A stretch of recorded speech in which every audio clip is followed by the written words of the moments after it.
મોરબીના હળવદ હાઈવે ઉપર આવેલા નીચી માંડલ ગામે કારખાનાના લેબર ક્વાર્ટરમાં રહીને મજૂરી કામ કરતા મહિલાએ ગળે ફાંસો ખાઈ લીધો હતો, જેથી નવોઢાનું મોત નીપજતા હાલ બનાવ અંગે તાલુકા પોલીસ દ્વારા આગળની તપાસ શરૂ કરવામાં આવી છે।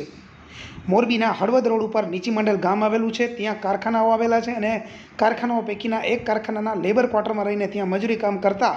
પરપ્રાંતીય પરિવારના નવોઢા મહિલાએ ગળે ફાંસો ખાઈ લીધો હતો અને મૃતક મહિલાનો લગ્નગાળો માત્ર 3 મહિનાનો હોય। હાલ ડીવાયએસપીના માર્ગદર્શન હેઠળ તાલુકા પોલીસ દ્વારા આગળની તપાસ હાથ ધરવામાં આવી છે।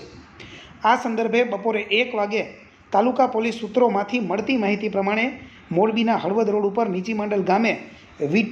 વેકિટન સિરામિક નામના યુનિટના લેબર ક્વાર્ટરમાં રહેતા અને ત્યાં મજૂરી કામ કરતા બસંતીબેન મુનશીભાઈ ગુંદિયા ઉંમર 22 નામની મહિલાએ તેઓના લેબર ક્વાર્ટરમાં ગળે ફાંસો ખાઈ લીધો હતો, જેથી તેનું મોત નીપજતા મૃતદેહને સિવિલ હોસ્પિટલે પીએમ માટે લાવવામાં આવ્યો હતો અને આ બનાવની હોસ્પિટલ મારફતે તાલુકા પોલીસમાં જાણ કરવામાં આવેલી હોવાથી હાલ તાલુકા પોલીસ દ્વારા એડી નોંધ કરીને આ બાબતે આગળની તપાસ શરૂ કરવામાં આવી છે। જોકે મૃતક મહિલાનો લગ્નગાળો માત્ર